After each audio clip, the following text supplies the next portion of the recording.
Igreja no Mundo. Programa de rádio da Fundação AIS ajuda a Igreja que sofre.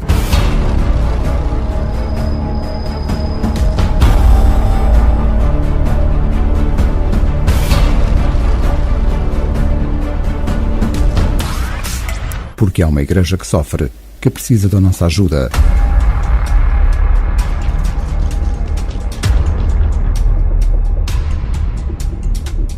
Igreja no Mundo.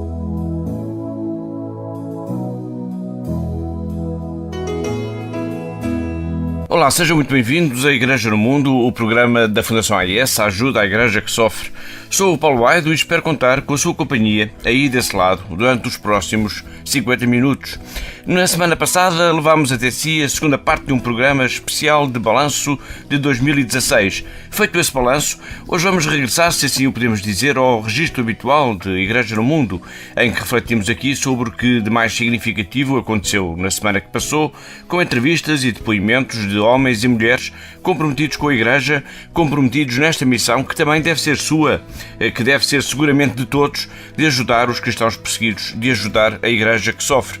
Ao longo desta hora vamos ter por aqui a habitual crónica da semana, que hoje nos vai levar até à Nigéria, ao encontro de uma rapariga, de uma menina, a Asab Goni, libertada quase nas vésperas de Natal das mãos dos terroristas do Boko Haram, que a sequestraram, tal como a outras 276 raparigas de uma escola cristã em Chibok, em abril de 2015. Por aqui vamos ainda escutar o Papa Francisco em mais uma declaração em que condena a violência motivada pela religião, dizendo que ninguém pode matar em nome de Deus e em que recorda todo o sangue e o horror causado pelo terrorismo em tantos países como a Nigéria, que aqui falámos, o Egito, o Iraque ou a Síria. Pois bem, hoje vamos dar algum destaque precisamente a um destes países, a Síria, a propósito do fim dos combates em Alepo, tema não só da crónica da irmã Miri, mas também de um testemunho da irmã Anne de Mergian, assim como do bispo maronita de Latáquia e Tartus, Dom Antoine Cheber, que num depoimento que nos enviou agradece toda a ajuda, carinho e orações dos benfeitores e amigos da Fundação AIS.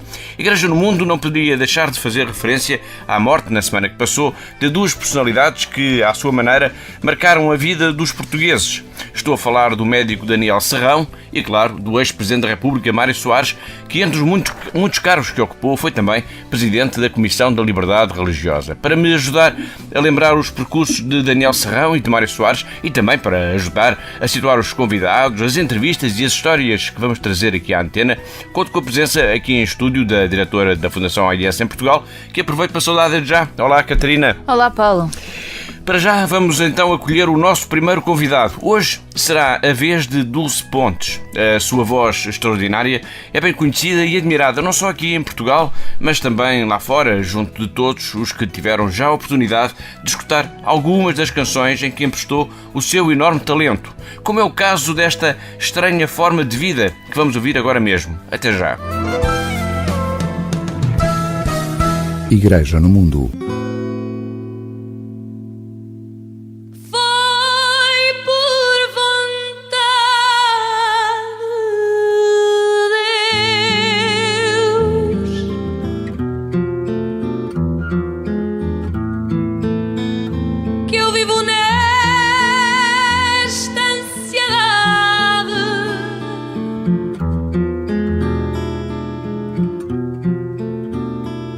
Todos os ais são meus, que é toda a minha saudade, foi por vontade de Deus.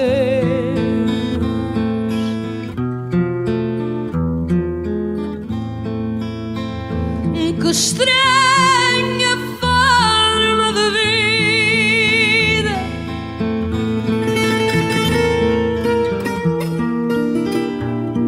este meu coração.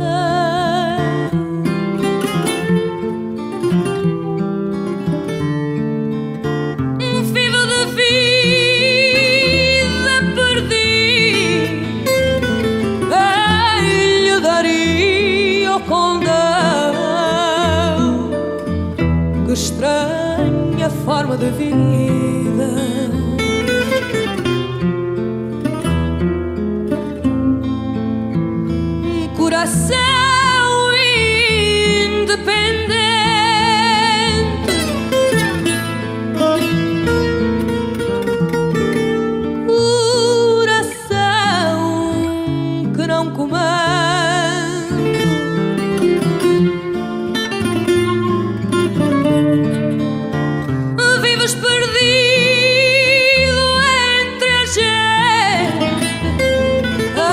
imensamente sangrando, coração independente.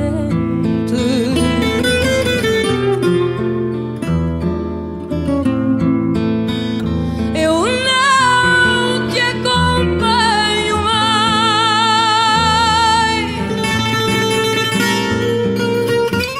Para, deixa de bater.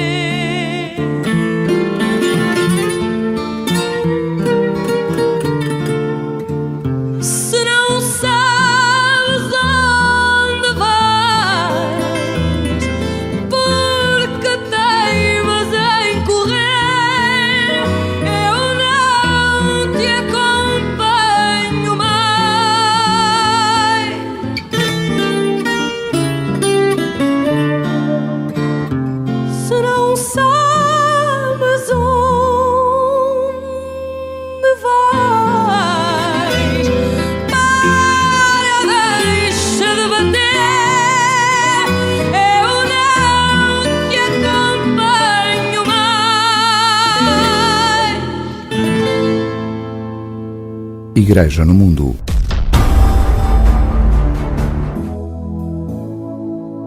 Bom, e depois da música, depois desta estranha forma de vida de Dulce Pontes, vamos então lembrar Mário Soares e Daniel Serrão, que faleceram nos últimos dias e que, como disse há pouco no lançamento deste Igreja no Mundo, marcaram cada um à sua maneira a vida dos portugueses.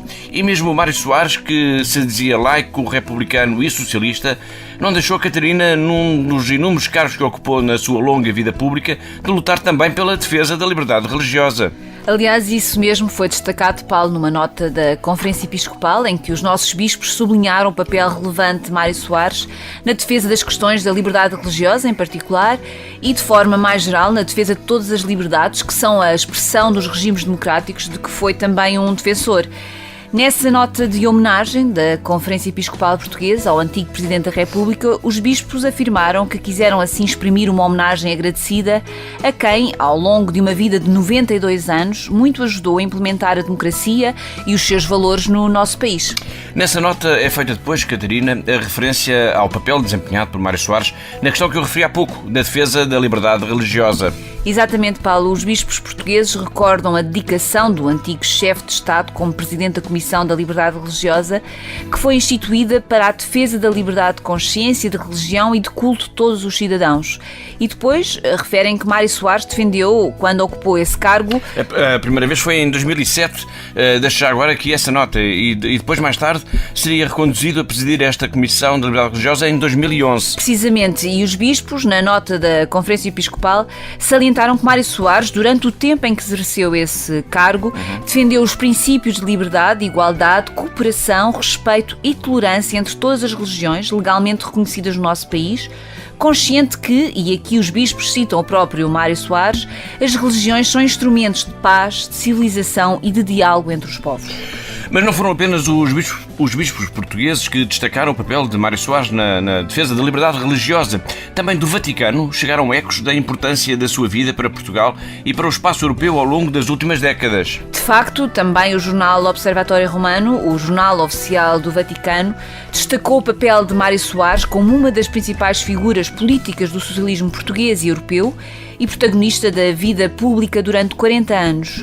Num artigo publicado esta semana, o Jornal da Santa Sé recordou o percurso político de Soares como primeiro-ministro de diversos governos e os 10 anos como presidente da República Portuguesa durante 2 mandatos, entre 1986 e 1996. O jornal lembra ainda que foi na sua presidência que Portugal começou as negociações que o levariam a fazer parte da Comunidade Europeia. Estamos a evocar Mário Soares, cujo funeral, com honras de Estado, realizou-se na passada terça-feira. Soares, que, recorde-se, como Presidente da República, recebeu o Papa João Paulo II na viagem que o santo polaco fez a Portugal, em 1991, tendo-se encontrado com ele no ano anterior, em 90, portanto, numa visita oficial ao Vaticano. Igreja no Mundo. Além de Mário Soares, cujo percurso e importância aqui referimos, lembrando as palavras que sobre ele foram escritas pelos bispos portugueses e no Jornal Oficial do Vaticano, além de Soares, dizia, Portugal também se despediu na semana que passou de Daniel Serrão. Um homem, Catarina, cuja vida, se assim podemos dizer, esteve dividida entre a religião e a medicina. Precisamente, aliás, nas várias notas biográficas que por estes dias publicaram sobre Daniel Serrão, vem referido que a maior alegria da vida deste médico terá sido quando o Papa João Paulo II o convidou para integrar a Academia Pontifícia para a Vida. Além nessas notas, nessas notícias sobre a vida do professor Daniel Serrão, pode testemunhar-se uma invulgar unanimidade. Há pouco falámos aqui de Mário Soares, que teve o reconhecimento da nação com direito a funeral de Estado, mas também o professor Daniel Serrão foi reconhecido como tendo sido um homem de grandes causas e um cristão de convicções que pautou, Catarina, a sua vida sempre ao serviço do bem comum.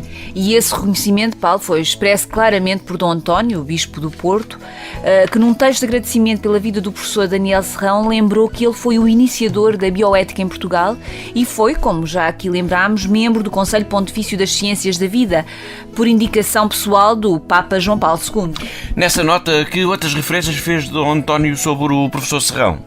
Bem, o Bispo do Porto sublinhou nessa nota, Paulo, que um dos legados que Daniel Serrão nos deixa é precisamente a necessidade de todos estarmos, de alguma forma, ao serviço da vida e da dignidade da pessoa humana.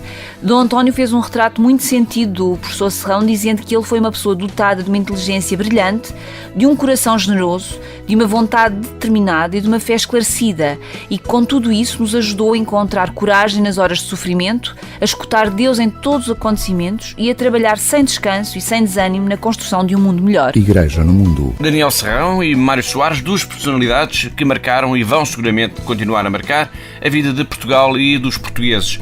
Tanto o professor Serrão como Soares sempre defenderam a importância da liberdade religiosa como algo estruturante e absolutamente essencial na vida dos povos, na vida de todos nós. Mas, infelizmente, como temos referido aqui todas as semanas, em muitos países a liberdade religiosa é apenas um mito, é algo que pura e simplesmente não existe. E os cristãos continuam a ser a religião mais perseguida no mundo. Vem isto agora a propósito, Catarina, de uma peça da Rádio Vaticano que já vamos escutar sobre um estudo em que se refere expressamente que no ano passado cerca de 90 mil pessoas, 90 mil cristãos, foram mortos por causa da sua fé. Ou, se quisermos ver esse número por outro prisma, Paulo, no ano passado morreu um cristão a cada 6 minutos. É algo de terrível, de facto. Sem dúvida alguma. Mas que estudo é esse de que vamos escutar daqui a pouco, então, uma peça da Rádio Vaticano? É um trabalho do Center for Study of Global Christianity dos Estados Unidos, que vai ser publicado por estes dias, e em que se refere à dimensão da perseguição aos cristãos no mundo. É nesse estudo que é apresentada a estimativa de que cerca de 90 mil cristãos foram mortos devido à sua fé no ano que passou, o que dá a tal contabilidade intolerável de um cristão assassinado a cada 6 minutos. Obrigado. Vamos então escutar os nossos colegas brasileiros da Rádio Vaticano que, para falarem deste estudo, entrevistaram o professor Massimo Introvigne, um estudo que aponta ainda para outra tragédia, a de que entre 500 a 600 milhões de cristãos estarão coagidos no que diz respeito à forma de professarem a sua fé. Ou seja, não são livres de rezar, não são livres de ir à missa, por exemplo, ou de usarem consigo os símbolos religiosos.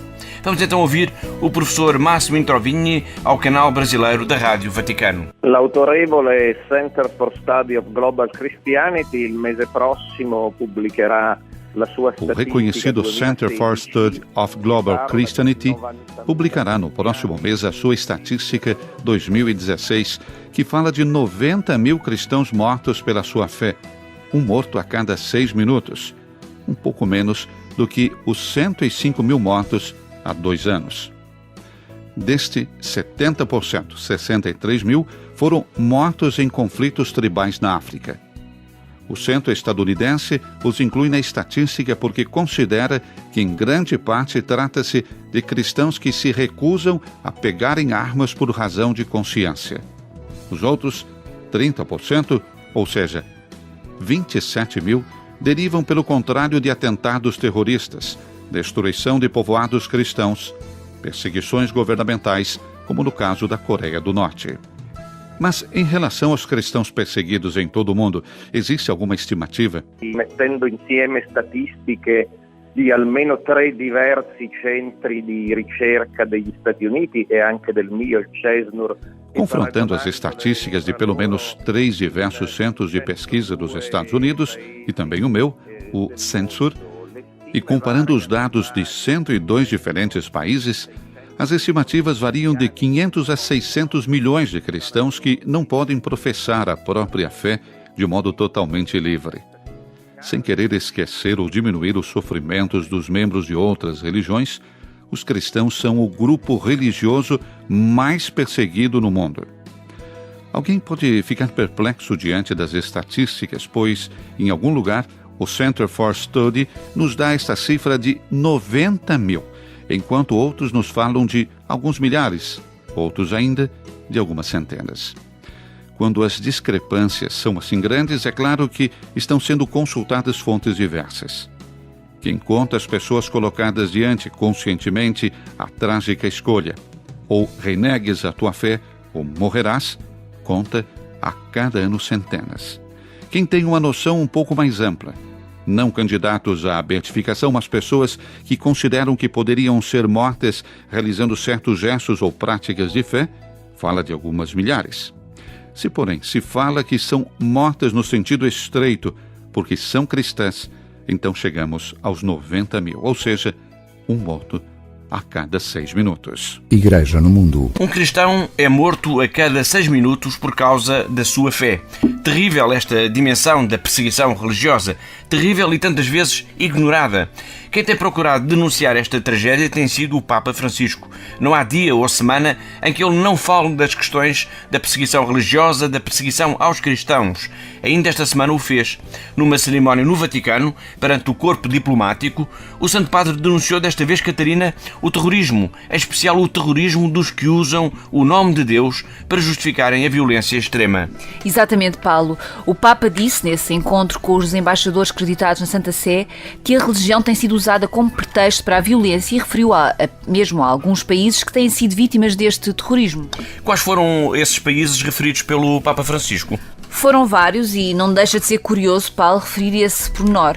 Todos estes países, e vou já enumerá-los, têm sido vítimas de terrorismo por causa do extremismo religioso.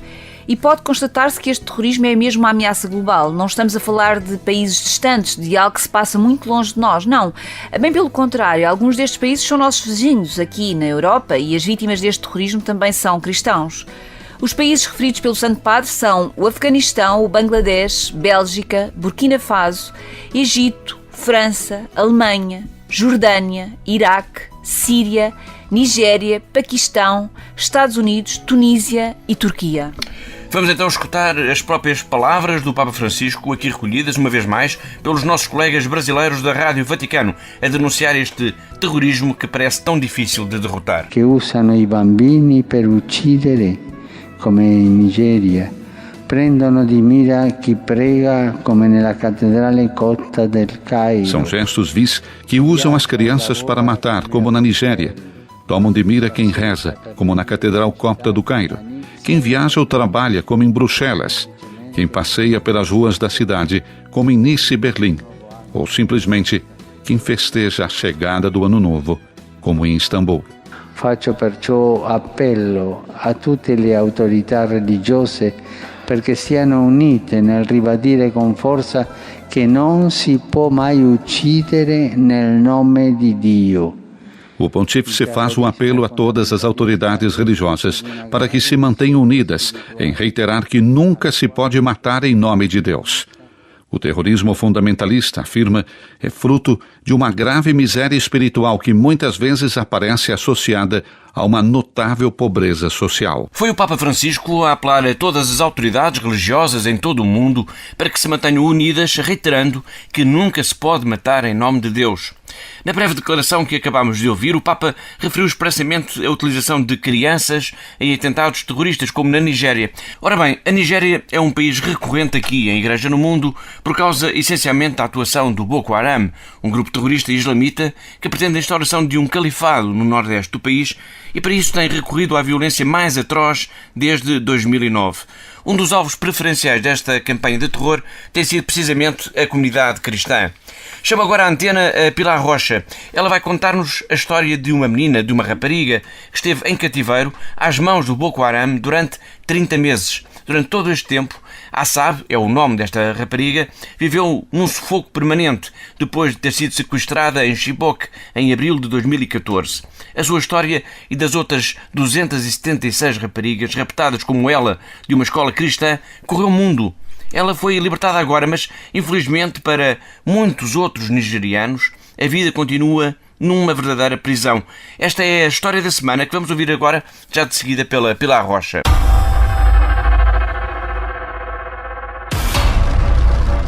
A história da semana. Igreja no mundo. Na vila de Chibok, na Nigéria, não é possível esquecer o dia 14 de abril de 2014, quando um grupo de terroristas do Boko Haram assaltou a escola cristã e sequestrou 276 raparigas. Foi como que o fim do mundo. De repente, de um dia para o outro, estavam ali, nas mãos de homens armados no meio da floresta, longe da família, sozinhas. Assab Ghoni era uma delas.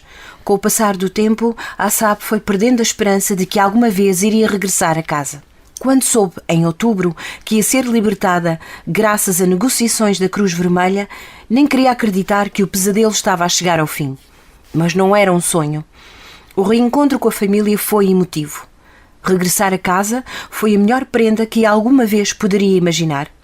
Estar ali com os pais, os amigos, voltar à igreja, foi um verdadeiro milagre. Assab nunca mais vai conseguir, porém, esquecer as amigas que foram forçadas a casar com os homens do Boko Haram. Algumas até engravidaram. Ela só ia pensando no dia em que seria a sua vez. Todas foram obrigadas a decorar o Corão.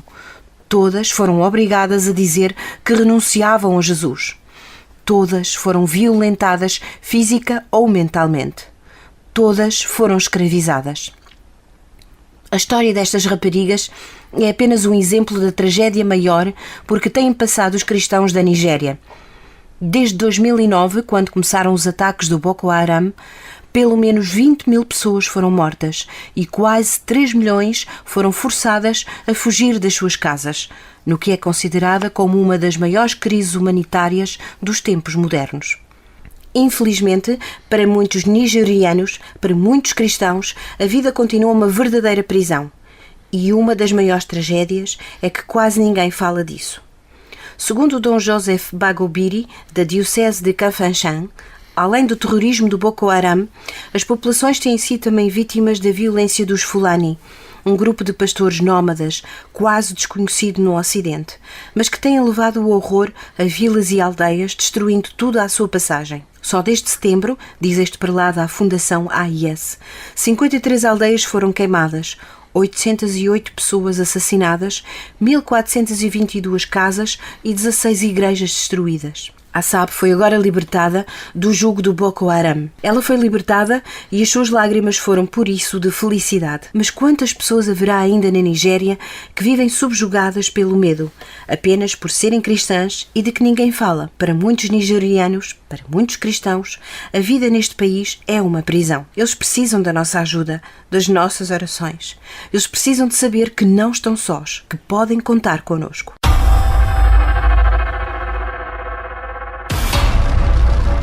A história da semana. Igreja no mundo. Igreja no mundo. Foi a história da semana em que ficámos a conhecer o drama da vida de Assab e das outras quase 300 raparigas sequestradas pelo Boko Haram de uma escola cristã em Chibok, na Nigéria. Agora vamos ficar a conhecer outras notícias da Igreja perseguida no mundo nesta semana. Notícias que são também elas a razão de ser da Fundação AIS. É a Semana em Revista com o jornalista José Mário.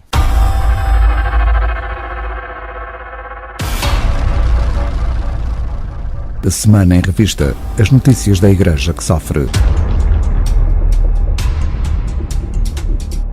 Dom Joseph Bagobiri, da Diocese de Kafanchan, denunciou, em visita recente à sede internacional da Fundação AIS na Alemanha, uma terrível onda de violência e destruição contra as comunidades cristãs na Nigéria.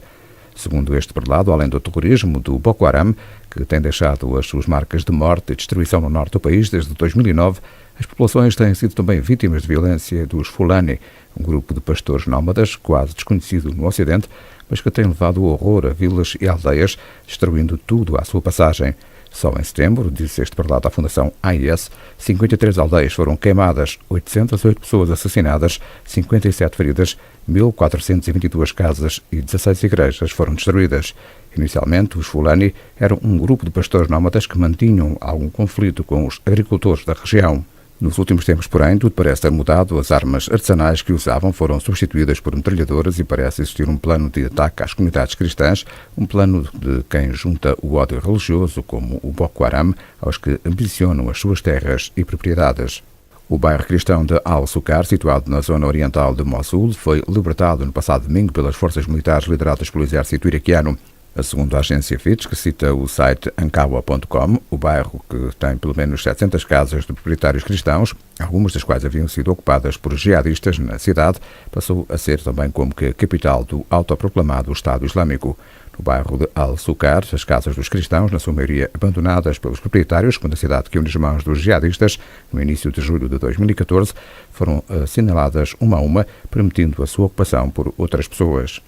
Detido em janeiro do ano passado, sob a acusação de ter divulgado segredos de Estado, o pastor Yang Hua, da igreja protestante Livingstone Church, em Guizhou, foi agora condenado em tribunal a cumprir uma pena de prisão de 2 anos e meio. Na altura da detenção, as autoridades justificaram a medida pelo facto de Yang Hua por obstruir o trabalho da justiça, nomeadamente promovendo por reuniões com pessoas que poderiam perturbar a ordem social. Esta condenação está a ser vista como uma forma de pressão para que esta igreja se registre na associação religiosa promovida pelo Estado e a única legalmente reconhecida pelas autoridades de Pequim.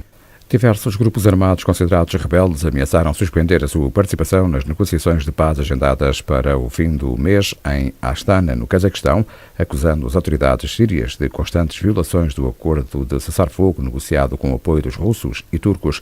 Sinal da situação extremamente tensa que se vive no país e da fragilidade do acordo de cessar-fogo, registrou-se este fim de semana com mais um atentado, desta vez na cidade de Azaz, no norte da Síria, região dominada pelas forças rebeldes. Este atentado, causado pela explosão de um carro armadilhado, ocorreu nas imediações de um tribunal próximo da fronteira com a Turquia, terá causado cerca de 70 mortos e muitas dezenas de feridos. Numa altura em que a cristã Asia Bibi aguarda o reinício do julgamento do seu caso, em que foi condenada à morte por blasfémia por ter bebido água de um poço, assiste-se para agora o extremar de posições na sociedade paquistanesa precisamente sobre a aplicação dessa lei.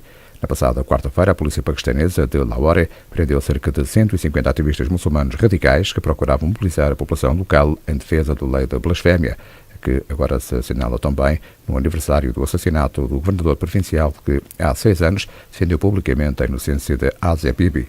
Esta operação policial foi desencadeada por autoridades numa altura em que aqueles manifestantes, que pertenciam quase na totalidade a grupos islâmicos extremistas, procuravam atacar as pessoas que organizavam na cidade uma vigília em memória do governador.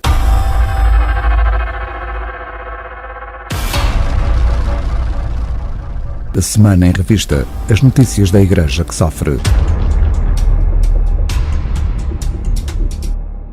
Igreja no Mundo. Igreja no Mundo. Se só agora chegou à nossa companhia, deixe-me apresentar. Sou o Paulo Aido, está a escutar Igreja no Mundo, o programa da Fundação AIS. Por aqui já ouvimos o Papa Francisco, o professor Máximo Introvinha e já evocámos Mário Soares e o médico Daniel Serrão. Agora proponho uma viagem mais demorada. Vamos até à Síria. Vamos ao encontro da irmã Miri, presença incontornável no nosso programa, mas hoje vamos também escutar a irmã Annie de Mergian e o bispo Antoine Cheber. Todos eles vão falar-nos de Alepo, a cidade mártir que tem vivido nos últimos dias um tempo excepcional de tréguas. Mas apesar de as armas estarem praticamente silenciadas, são muitos os motivos de preocupação e a guerra está presente na memória de todos. Dir-se-ia que há paz em Alepo, mas todos estão ainda com o dedo no gatilho. Para já vamos escutar a crónica que a irmã Miri, a jovem portuguesa do Milharado, que vive no mosteiro em Cara, na Síria, nos enviou esta semana.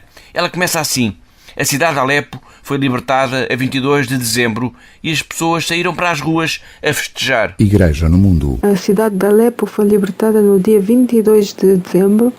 As pessoas saíram para a rua para festejar esta libertação e houve finalmente a troca dos habitantes das vilas que estavam cercadas em Idlib, dos xaitas, são vilas xaitas, que estão cercadas em Idlib, e houve aos autocarros que foram buscar essas pessoas e que as trouxeram para a região de Alepo, onde milhares de refugiados já foram acolhidos da própria cidade, e também estes residentes dessas vilas. A nossa madre enviou para lá ajuda humanitária com o que ainda nos resta do que foi enviado nos contentores, ou em comida, em géneros dos projetos que são financiados pelas associações humanitárias da ONU ou outras. Entretanto, agora é tempo de descobrir o que foi deixado atrás e de ouvir os testemunhos daqueles que viveram sob os terroristas. E há foram encontrados depósitos de armas, de grandes quantidades de armas, e também foram encontrados, houve testemunhos de gente que dizia que o tráfico de órgãos as pessoas eram exploradas, os feridos. Um ferido, às vezes encontrava-se que lhe faltava um órgão. Havia um grande tráfico de órgãos também em Alepo Oeste, assim como de bebés e de mulheres. Igreja no Mundo.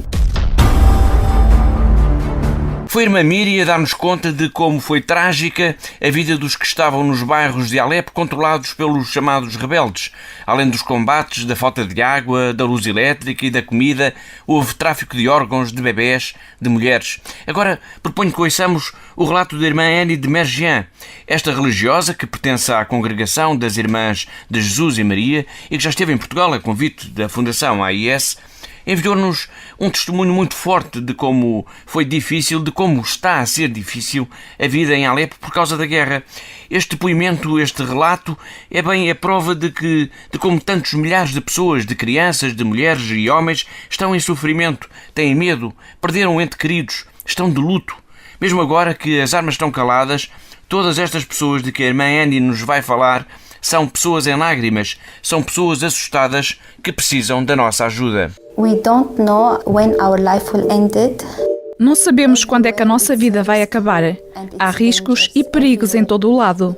Não sabemos se este lugar é seguro, porque em qualquer altura pode cair uma bomba.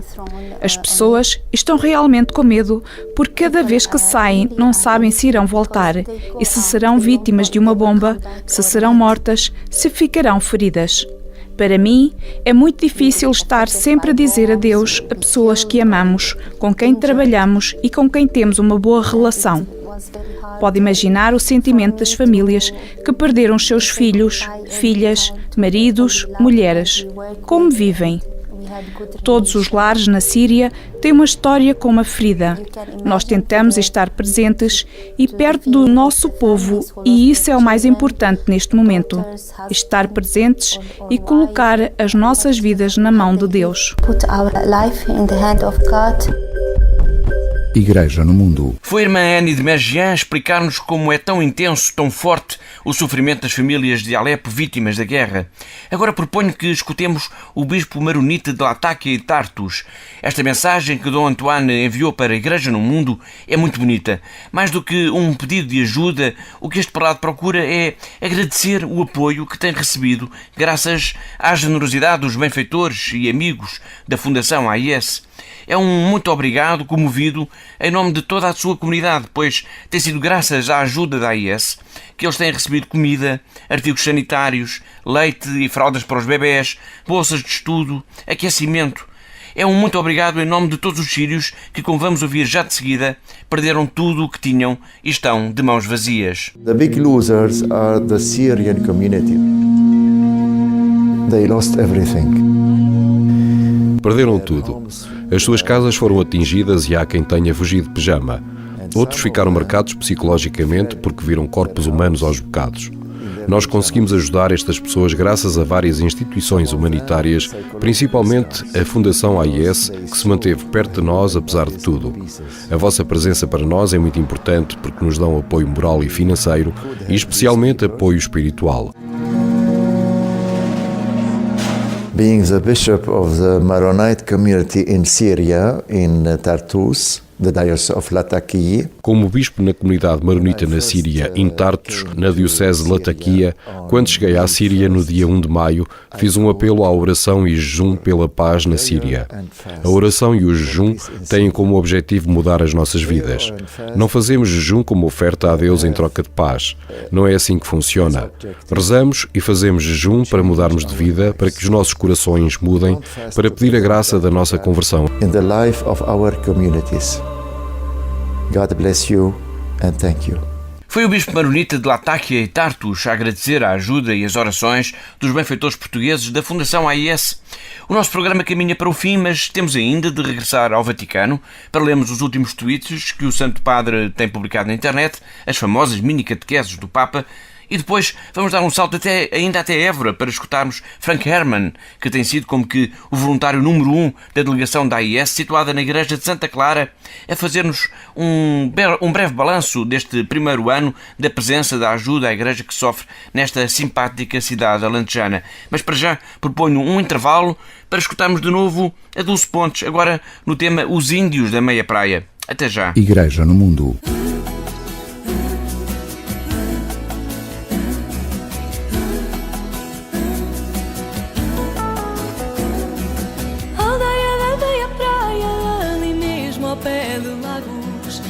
Fazer-te uma cantiga da melhor que sei e faço. De Monte Gordo vieram alguns por seu próprio pé. Um chegou de bicicleta, outro foi de marcha ré. Quando os teus olhos tropeçam no voo de uma gaivota, em vez de peixe vê peças de ouro caindo na lota. Quem aqui vier morar não traga mesa nem cama. 7 palmos de terra se constrói uma cabana.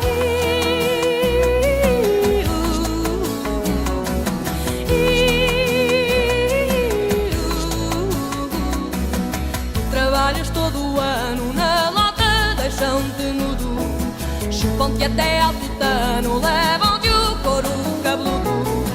Quem dera que a gente tenha de Agostinho a valentia para alimentar a senha de esganar a burguesia. A Deus disse a Monte Gordo, nada o prende ao mal passado, mas nada o prende ao presente, se só ele é o enganado.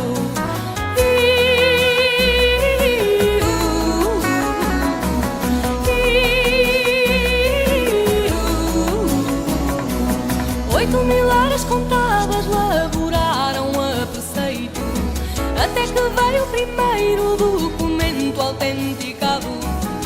Eram mulheres e crianças, cada um com seu tijolo. Isto aqui era uma orquestra, quem diz o contrário é tolo. E se a má língua não cessa e eu daqui vivo não saia, pois nada paga a nobreza dos índios da meia praia. Foi sempre a tua figura, tubarão de 1000 aparas. Deixas tudo lá de pendura quando na brisa reparas.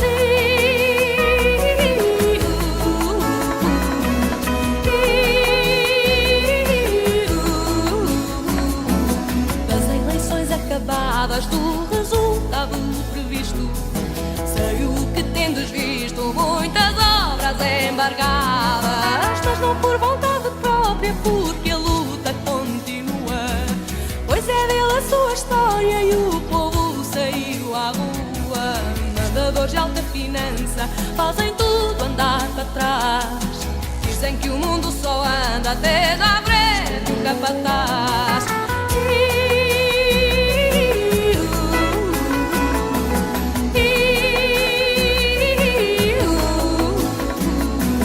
Eram mulheres e crianças, cada um com seu tijolo. Isto aqui era uma orquestra, quem diz o contrário é todo. E toca de papelada no vai-vem dos ministérios, mas hão de fugir aos berros, ainda a banda vai na estrada.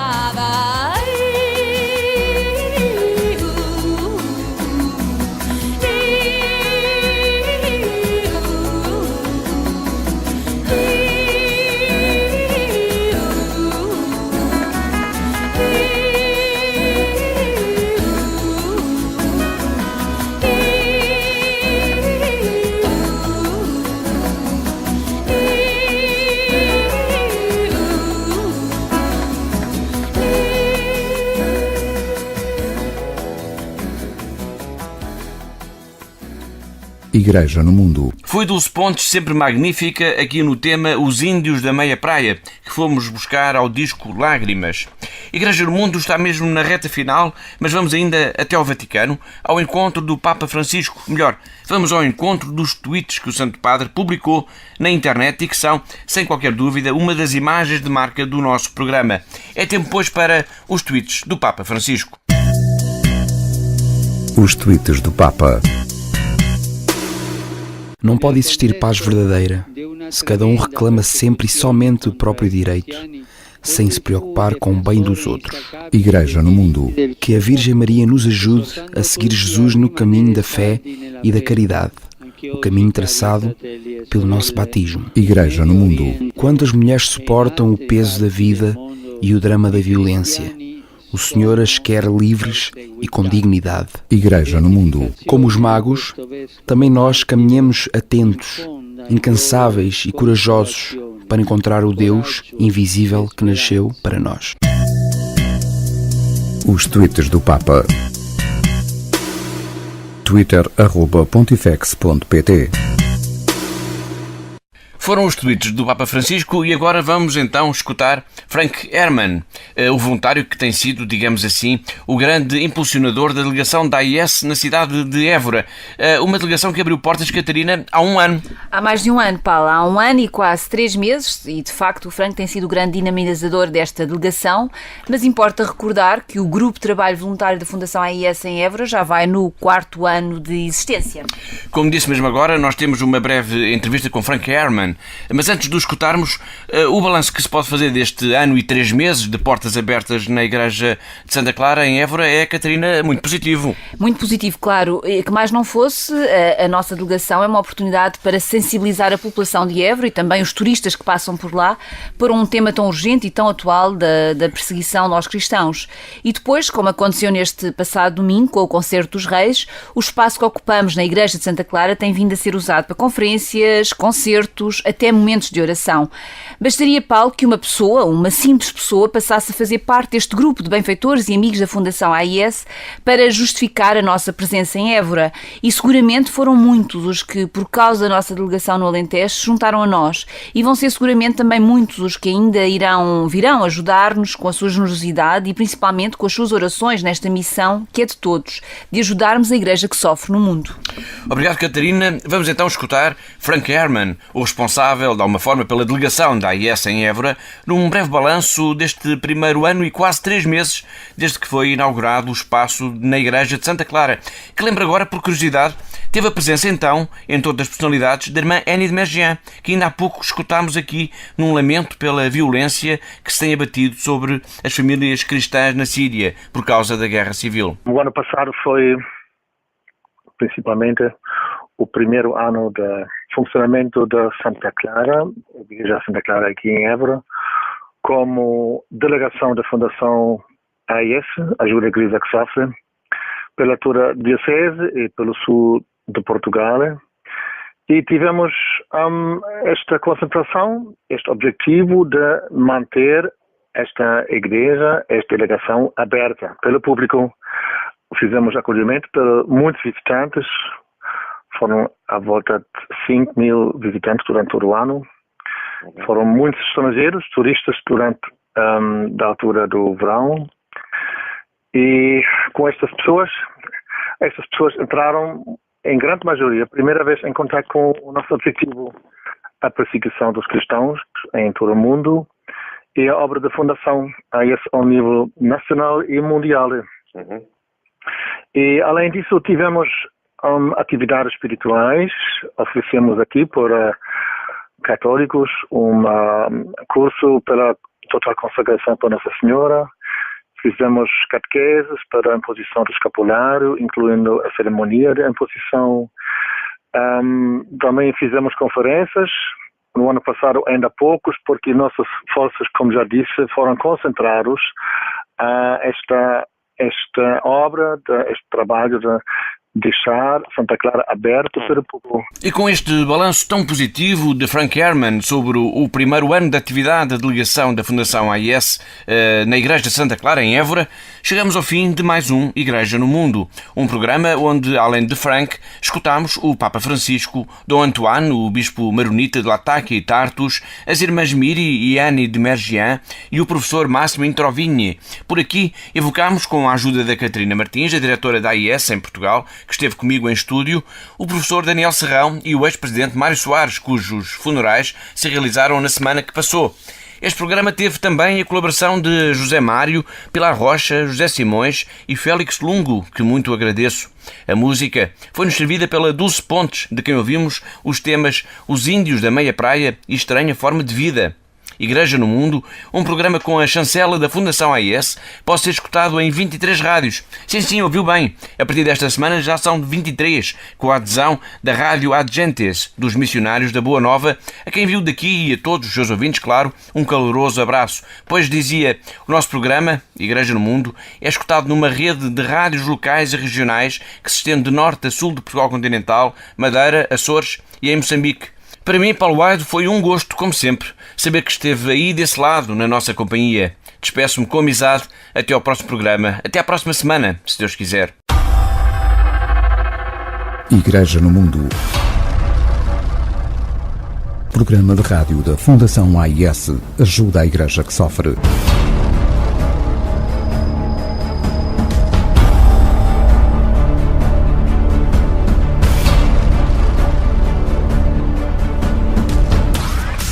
Porque há uma igreja que sofre, que precisa da nossa ajuda.